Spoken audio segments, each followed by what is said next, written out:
When a poor boy from England began tinkering with broken engines, nobody could have guessed that he would one day help create the most prestigious car brand in the world.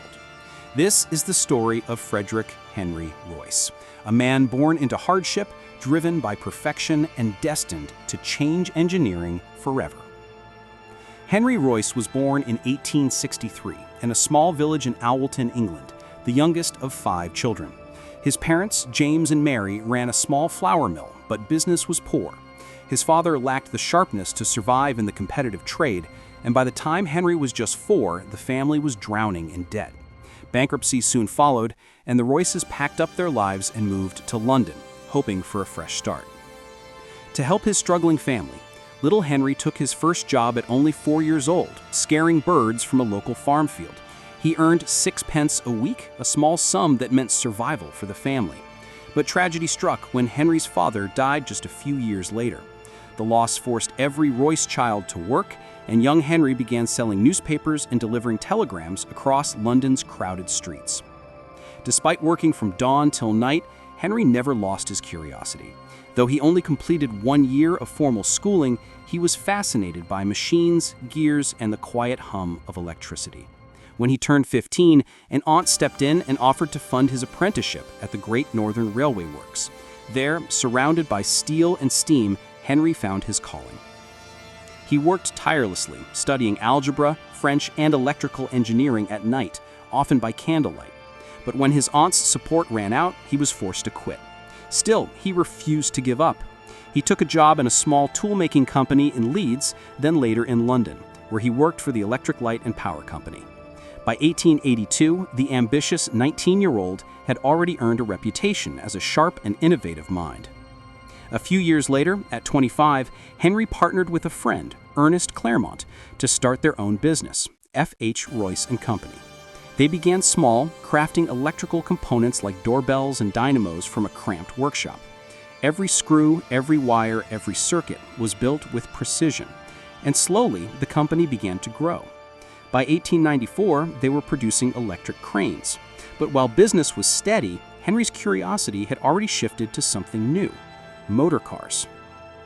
At the dawn of the 20th century, automobiles were still rare, loud, unreliable contraptions driven mostly by the wealthy elite. But for Henry, the sound of an engine was music. In 1901, he bought a second-hand Didion car, stripped it apart, and rebuilt it.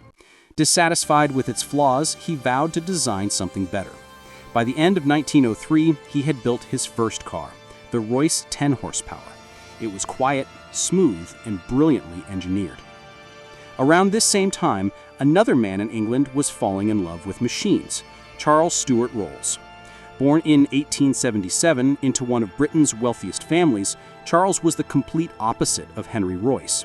He grew up in privilege, attended Cambridge University, and had a passion for speed. His classmates called him Dirty Rolls because he was always covered in grease from tinkering with engines. He bought his first car at 18, at a time when most people had never even seen one. After graduation, Rolls opened one of Britain's very first car dealerships, C.S. Rolls and Company, importing French and Belgian cars for the English market. He had money, connections, and a fearless spirit. But what he didn't have was a reliable British car to sell. That changed in 1904, when a mutual friend named Henry Edmonds, who had bought one of Royce's early cars, arranged a meeting between the two men. The meeting would change the history of engineering forever. When Rolls first saw the Royce car, he was astonished. The machine was simple yet perfect. A quiet hum, smooth gears, flawless balance. Within minutes of driving it, he turned to Henry and said he would sell every car Royce could make. Two men, one an aristocrat, the other a self-taught engineer, shook hands, forming a partnership built on precision and vision. Despite their different worlds, the pair complemented each other perfectly. Rolls was the charismatic visionary, Royce was the relentless craftsman. Together, they founded Rolls-Royce Limited in 1906, and within a year, they launched the car that would make them legends, the Silver Ghost. It was so smooth, so reliable, and so quiet that it was nicknamed the best car in the world. But behind the glamour, there was another man, Claude Johnson, their managing director, often called the hyphen in Rolls-Royce. Claude was a marketing genius. He orchestrated bold publicity stunts, showcasing the car's silence and endurance. One famous ad declared, "The six-cylinder Rolls-Royce, not one of the best, but the best car in the world." It worked. Demand exploded.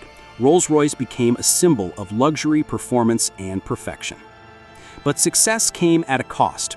Henry Royce was known to push himself beyond human limits. He worked long hours, rarely ate properly, and constantly pursued engineering perfection. His health deteriorated, but he refused to slow down. Rolls, meanwhile, had turned his passion toward aviation. He dreamed of conquering the skies. In 1910, he became the first man to complete a non-stop double flight across the English Channel. But just a month later, tragedy struck. During a flying display at Bournemouth, his plane crashed. Charles Rolls was killed instantly. He was just 32 years old, the first Briton to die in a powered flight. The world mourned, and Henry was devastated. But he chose to honor his partner the only way he knew how, by working harder. Under his leadership, Rolls-Royce expanded into aero engines, the very thing Rolls had once urged him to pursue. During World War I, the company produced engines that powered Britain's aircraft, earning a reputation for reliability and precision. Henry continued designing as his health declined. His motto guided every sketch, every bolt, every dream. Strive for perfection in everything you do. Take the best that exists and make it better. When it does not exist, design it. He continued to design until his very last day. Literally, his final drawing was completed from his deathbed just hours before he passed away in 1933. He was 70 years old. Today, more than a century later, the Rolls-Royce name still stands as a symbol of excellence. From the elegant Phantom to the powerful Cullinan, the brand continues to represent craftsmanship, luxury, and innovation. Values forged by two men from entirely different worlds. One, a poor boy who built his own destiny through sheer will, the other, a wealthy visionary who dared to dream beyond his time. Together, they created something timeless, a name that still defines perfection itself. Rolls-Royce.